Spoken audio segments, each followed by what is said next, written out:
I think we want to be on track to become a multi-planet species and a space-faring civilization in order to find out what the universe is all about, like and ensure the continuance of consciousness as we know it. As far as we know, we're the only life. I mean, people think there's aliens, but honestly, I haven't seen any sign of aliens. So as far as we know, we're the only life. Whether we could be the only life, so let's put it that way. And we need to take the set of actions that are most likely to make the future good and result in the continuance of consciousness as we know it. We've gone through many iterations, starting from not really knowing how to build rockets at all, with Falcon 1, and having 4 failures actually in reaching orbit. 3 failures, and then the 4th one got to orbit. So 4th one's a charm. So we only barely survived. I was at 0 cash basically when we got that 4th one to orbit, and if that 4th one hadn't worked, we would have been curtains. So it's definitely not been smooth sailing. It's been a very difficult ride, with just a lot that has been discovered along the way.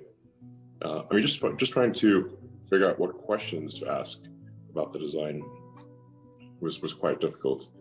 I think it's helpful to have as the objective the creation of a self-sustaining city on Mars. I think this has to be the objective, not simply a few people or a base, but a self-sustaining city. The acid test really is if the ships from Earth stop coming for any reason, does Mars die out? If the ships stop coming for any reason, does the city on Mars die out? If it does, we're not in a secure place. It's not an escape vehicle. It's simply something that it's not like you can. I mean, unless Mars is made self-sustaining, which will probably not happen in my lifetime. It is certainly not. It's meaningless to have an escape, a lifeboat or escape hatch or something, if you're simply moving to another place where you will soon die out. That doesn't count. It's not much of a lifeboat, really. So this is really about, say, minimizing existential risk for civilization as a whole, and then having an exciting future that you can look forward to, and a future where we are a spacefaring civilization and multi-planet species is far more exciting than one where we are not. I mean, that's an exciting future, and being forever confined to Earth until some eventual extinction event is depressing and not fun. And we need things that make you want to get out of bed in the morning and be excited about the future. And I think being a spacefaring civilization is one of those things that everyone can get excited about. You first have to say what is the goal. And once you have what is the goal, you can then measure the various designs against that goal. Otherwise, you're saying, how are you evaluating why is one design better than another? What's your goal? It's got to be a goal. So the goal is get enough tonnage to Mars and enough people to make Mars self-sustaining as quickly as possible. So then you say, okay, let's back out the math on this. We're gonna need a lot of tonnage. Maybe, I don't know, 100,000 tons, maybe 1 million tons. So you can't be faffing around with these expendable rockets. They're a joke. They're absurd. Even Saturn V is tiny potatoes. We need it, because if you want to get, like, let's say, first order approximation, 1 million tons to the surface of Mars, inclusive of people, that means probably something around 4 or 5 million useful tons of payload into a low Earth orbit. For every time you get to low Earth orbit, you're going to get 4 or 5 tons, hopefully closer to 5. This math is you really start squeezing like tiny percentages. But let's say confidently, if you got 5 tons to low Earth orbit, you can get 1 ton to Mars.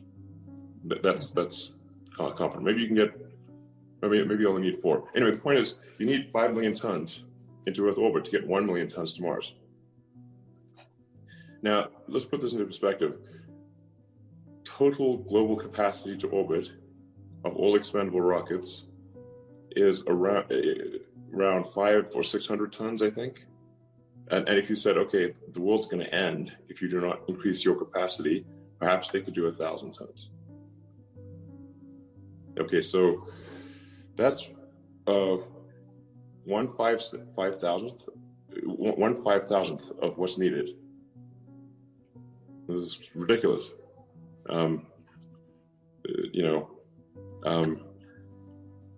It's not even, 0.1% would be, 1,000th. So way less than 0.1%. We have way less than 0.1% of the capability needed to create if everyone went full tilt with expendable rockets.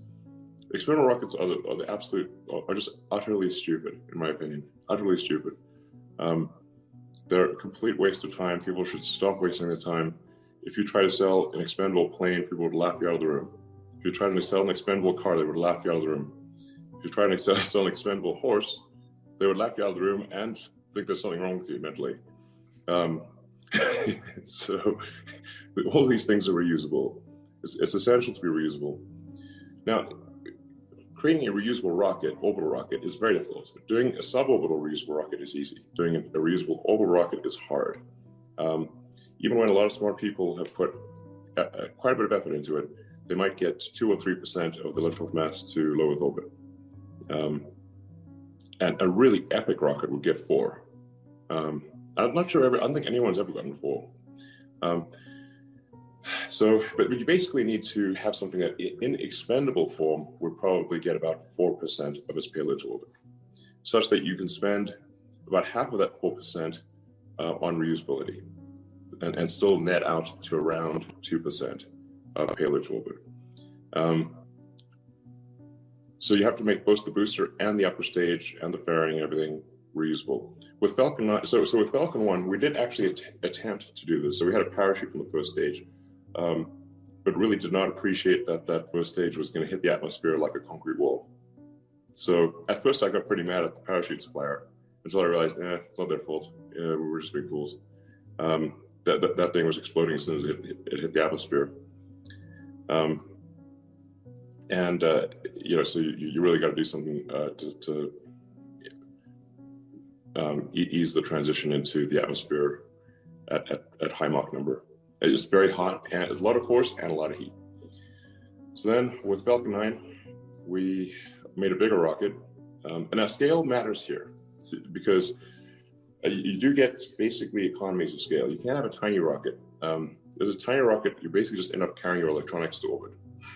So your avionics, So in a little rocket, if you're small enough, just your avionics alone ends up being a significant percentage of your payload, and then if you had a rocket that was, I don't know, trying to get a 10,000 pound rocket, for example, or even a 10,000 kilogram rocket to orbit, I think you would basically get 0 payload. Now, as you get bigger, the rocket gets bigger, but the brain doesn't get bigger. The brain can stay the same size.